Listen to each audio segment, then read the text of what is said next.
Mari kita berdoa.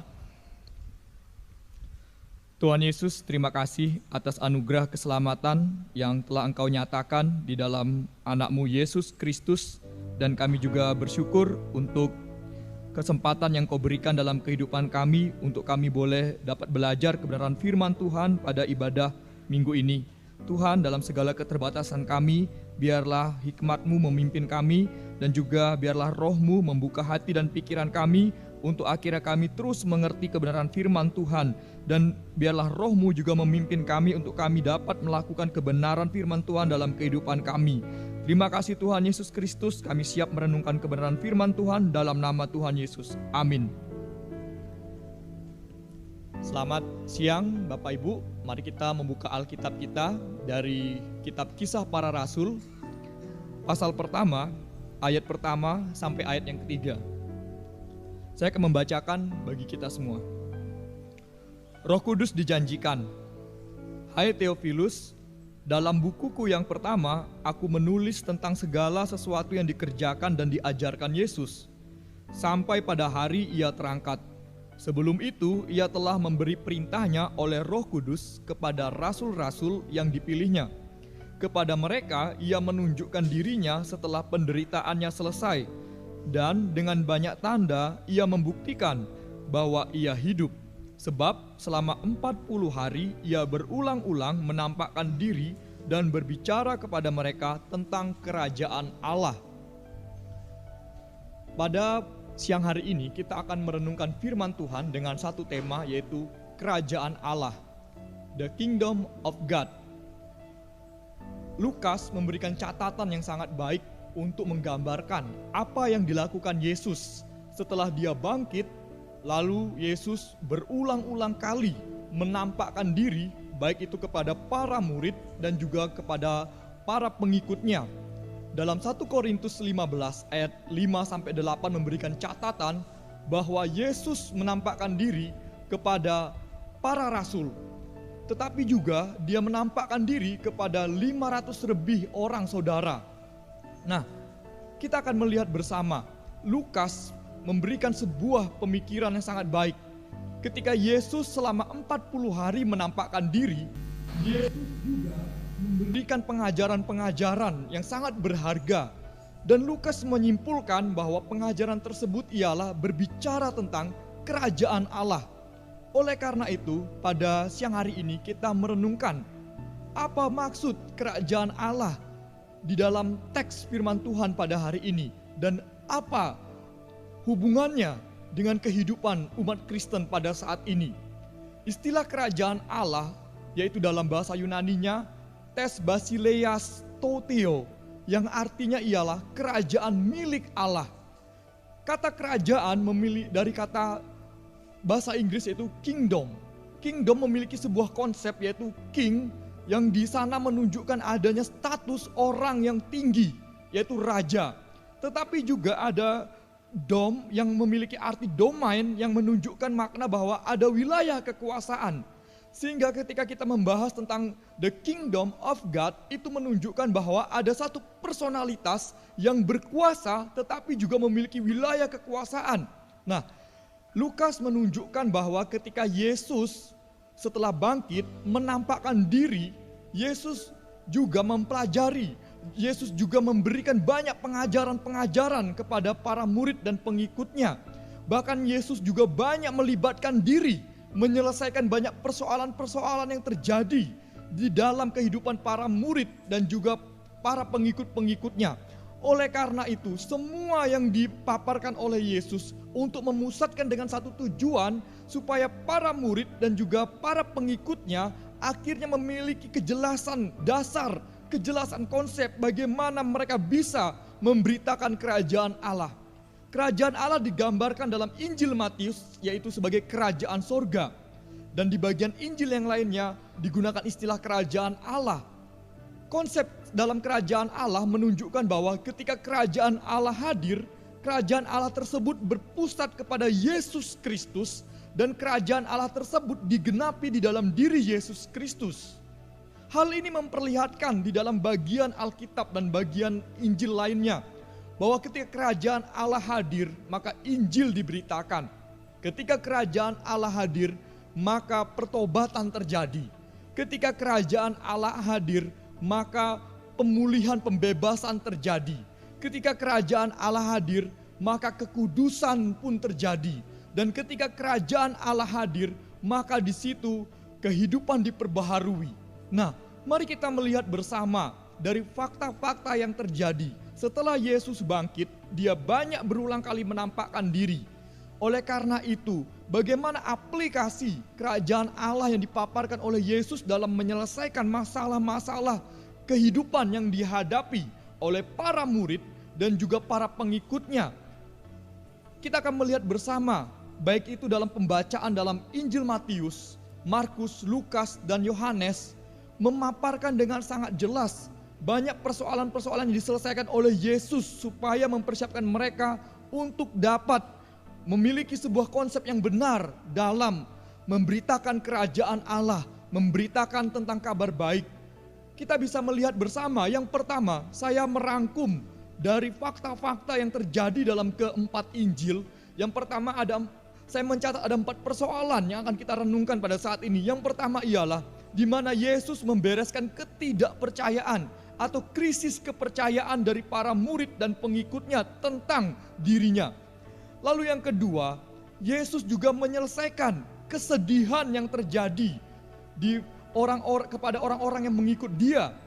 Lalu yang ketiga, Yesus juga menyelesaikan masalah ketakutan yang terjadi di antara para murid dan pengikutnya pasca penyaliban dia. Lalu yang terakhir, Yesus juga menyelesaikan satu krisis yang terjadi, yaitu krisis panggilan yang terjadi di antara para murid-muridnya. Kita bahas yang pertama. Yang pertama ialah bagaimana Yesus kembali memulihkan konsep kerajaan Allah dalam kehidupan para muridnya. Dan itu terrefleksi di mana Yesus menyelesaikan masalah ketidakpercayaan. Yang pertama, masalah ketidakpercayaan. Jika kita melihat kisah setelah Yesus bangkit, maka di situ kita bisa mendapatkan sebuah fakta di mana para murid dan pengikut pada waktu itu ditegur oleh Yesus oleh karena ketidakpercayaan mereka, oleh karena kegagalan mereka untuk percaya apa yang dikatakan Yesus. Yesus telah mengatakan bahwa anak manusia harus menderita dan akhirnya mati namun akan bangkit. Namun kondisi demikian sulit untuk dipercaya oleh para murid sebelum mereka akhirnya didatangi oleh Yesus atau Yesus datang bertemu kepada mereka.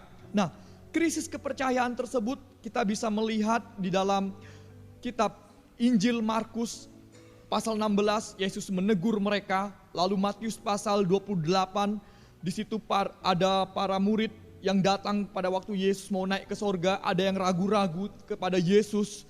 Lalu pun juga kita bisa melihat contoh paling jelas ialah di mana Thomas pada Yohanes pasal 20, yaitu meragukan dan tidak percaya sebelum melihat dan dengan mata kepala sendiri dan menyentuh Yesus. Nah, kondisi demikian menunjukkan bahwa fakta-fakta ketidakpercayaan, krisis kepercayaan murid melanda pasca Yesus disalibkan. Oleh karena itu, sebelum para murid akhirnya memberitakan kerajaan Allah, memberitakan kabar keselamatan, maka Yesus menyelesaikan krisis kepercayaan mereka terhadap dirinya. Bagaimana cara Yesus menyelesaikannya? Cara Yesus menyelesaikannya banyak cara. Yang pertama, dalam Injil Lukas kita bisa melihat bagaimana dalam pada perjalanan di Emmaus dan juga kepada murid-murid, Yesus akhirnya menegur kelambanan hati dari para murid dan salah satunya ada Kleopas. Dia tegur kelambanan hatinya dalam mengerti kitab suci.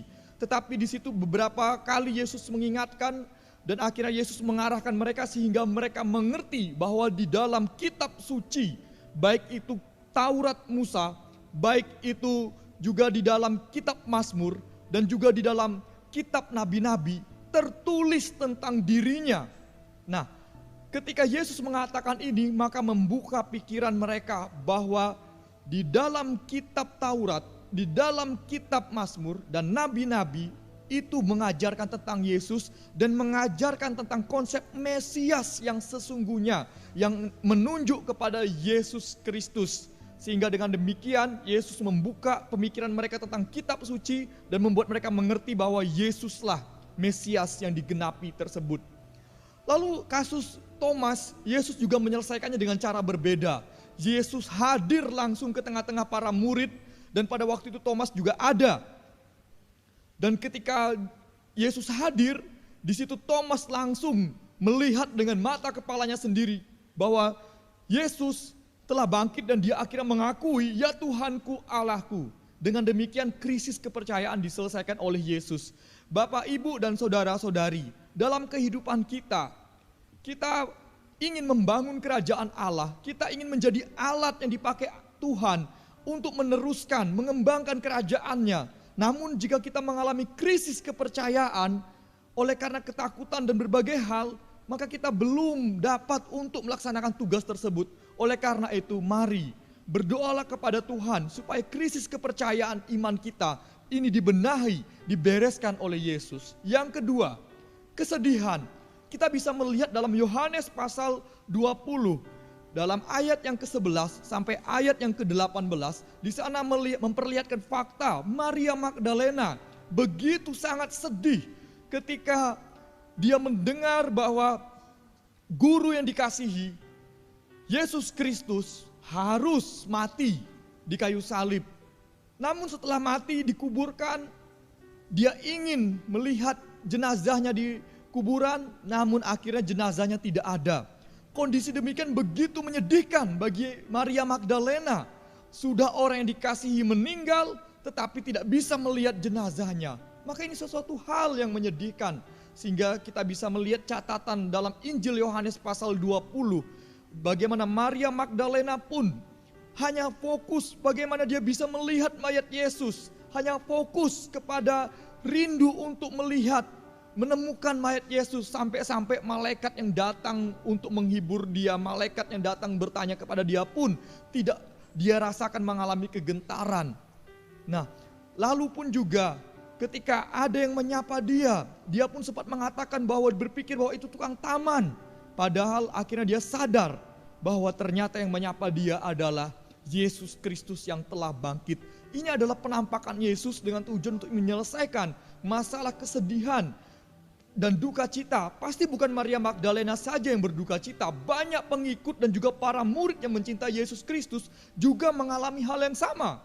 Tapi Yesus menyelesaikan masalah kesedihan Maria Magdalena, sehingga akhirnya Maria Magdalena menjadi alat untuk memberitakan tentang kerajaan Allah, memberitakan tentang kebangkitan Kristus, memberitakan tentang bahwa kemenangan Yesus atas maut. Selanjutnya, yang ketiga, persoalan ketiga yang diselesaikan oleh Yesus sebelum para murid nanti dipersiapkan untuk memberitakan kerajaan Allah. Yesus akhirnya menyelesaikan masalah mereka, yaitu di dalam hal ketakutan. Pada Injil Yohanes pasal 20 ayat yang ke-19 memperlihatkan para murid dalam kondisi ketakutan dan mereka mengurung diri dalam sebuah ruangan.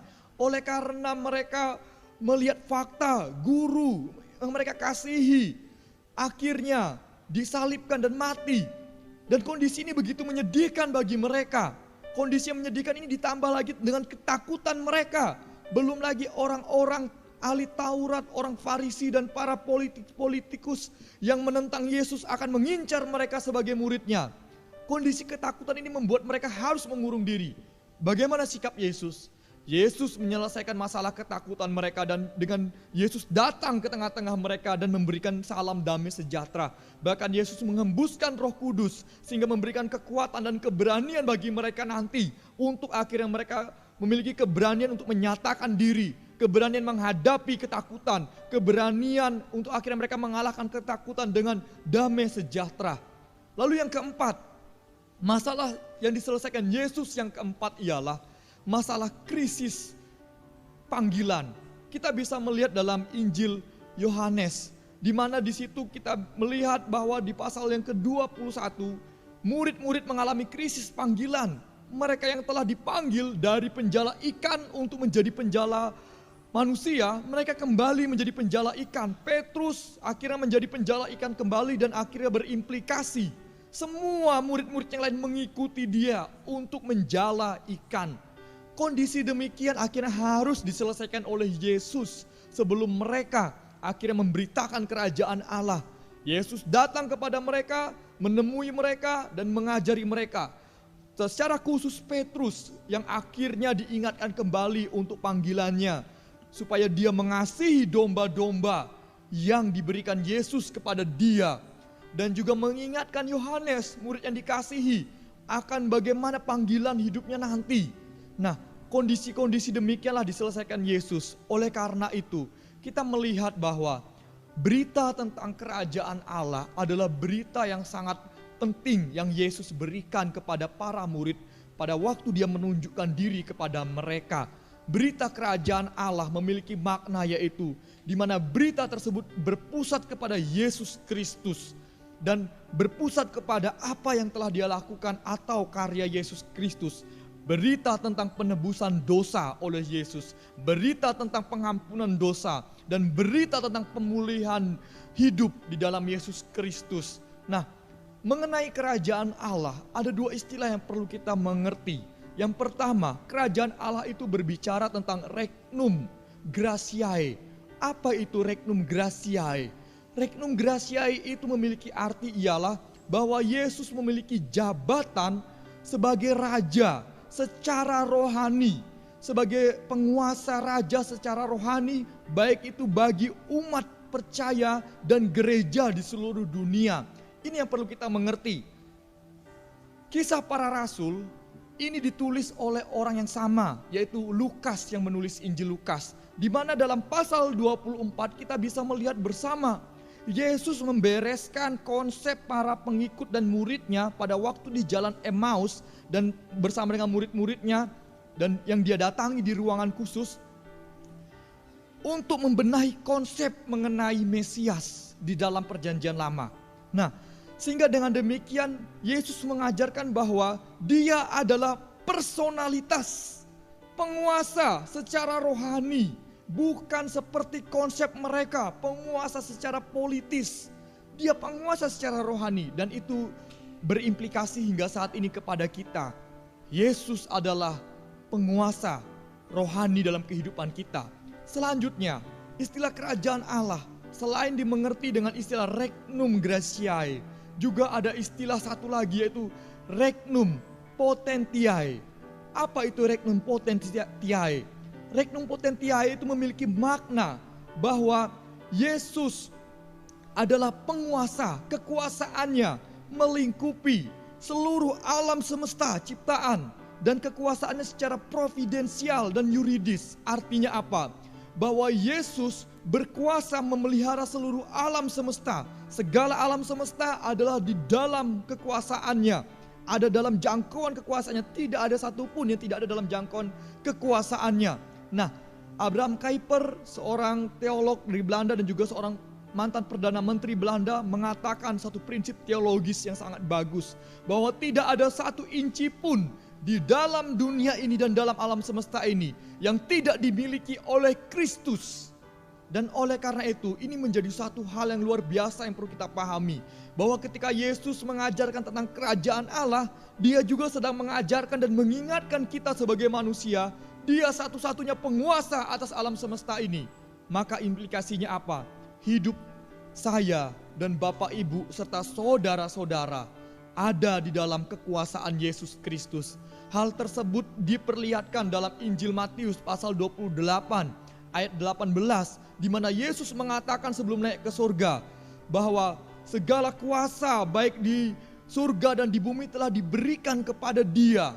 Maka tidak bisa dihindari bahwa Yesus adalah penguasa satu-satunya alam semesta. Maka dengan demikian, bagaimana dengan kehidupan kita pada saat ini? Lukas kembali mengingatkan di dalam kitab Kisah Para Rasul bahwa apa yang diajarkan Yesus yaitu tentang kerajaan Allah. Maka hidup kita pada saat ini pun juga menjadi alat untuk melaksanakan mandat dari kerajaan Allah, yaitu memberitakan kasih Allah kepada dunia yang berdosa, memberitakan tentang kabar pengampunan Yesus Kristus. Di tengah-tengah dunia pada saat ini, kita pun juga sedang menghadapi kesusahan, ada banyak problematika hidup.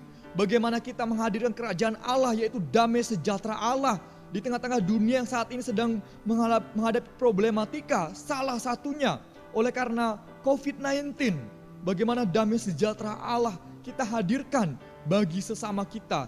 Bagaimana kita menguatkan sesama kita. Bagaimana kita menolong sesama kita.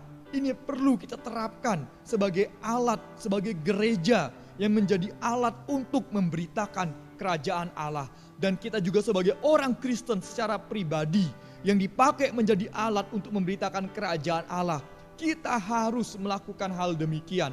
Nah, oleh karena itu pada siang hari ini, biarlah melalui perenungan firman Tuhan, kita kembali diingatkan bahwa ketika Yesus menampakkan dirinya kepada para murid, banyak hal dibereskan dengan tujuan kerajaan Allah bisa diberitakan. Dan kita pun juga ketika Yesus hadir dalam kehidupan kita, menampakkan diri dalam kehidupan kita. Bagaimana Yesus menampakkan diri dalam kehidupan kita dalam konteks masa kini? Yesus menampakkan diri dalam kehidupan kita dengan satu penyataan khusus yang diberikan, yaitu Alkitab firman Allah. Di dalam Alkitab firman Allah adalah satu-satunya kita bisa menemukan Yesus yang adalah juru selamat. Di dalam Alkitab firman Allah kita bisa menemukan satu-satunya Yesus yang adalah juru selamat. Oleh karena itu, mari kita datang dan bertemu dengan Yesus di dalam firman Allah. Tetapi menjadi pertanyaan, Alkitab memberikan penjelasan bahwa Yesuslah yang datang menampakkan diri kepada para murid dan pengikutnya. Bukan para murid yang datang untuk mencari, tetapi Yesus datang mencari mereka. Maka pada saat ini bersyukurlah ketika Roh Kudus bekerja dalam kehidupan kita. Dan ketika kita membaca firman Tuhan, Roh Kudus bekerja, maka kita mengerti bahwa Yesus yang ada di dalam Alkitab itulah yang kita imani pada saat ini. Yesus yang telah menebus hidup kita, itulah yang kita imani, yang memulihkan kehidupan kita. Biarlah melalui perenungan firman Tuhan pada saat ini, kekuatan daripada Tuhan menghibur kita, kekuatan daripada Roh Kudus membawa kita untuk memberitakan kerajaan Allah, memberitakan damai sejahtera, memberitakan karya penebusan Yesus, dan memberitakan kasih Allah kepada semua orang yang saat ini membutuhkan uluran kasih Tuhan. Mari kita berdoa. Tuhan, terima kasih karena Engkau begitu baik. Engkau memberikan firman-Mu untuk kami boleh menerima penghiburan, supaya kami dapat mengerti seperti Engkau memberitakan tentang kerajaan Allah kepada para murid. Maka demikian juga kami mau menjadi alat yang Kau pakai juga untuk kami terus memperluas memberitakan tentang kerajaan-Mu Tuhan, di mana karya penebusan dan juga karya keselamatan dan juga karya pengudusan dan karya pemuliaan yang telah Engkau nyatakan itu akhirnya menjadi berita yang terus kami bagikan di tengah-tengah dunia yang saat ini mungkin sedang mengkhawatirkan, di tengah dunia yang saat ini sedang memberikan banyak ketakutan-ketakutan dalam kehidupan kami sebagai manusia. Tetapi damai sejahtera dari berita kerajaan-Mu akan memberikan kekuatan bagi kami. Dalam nama Tuhan Yesus kami sudah berdoa. Amin.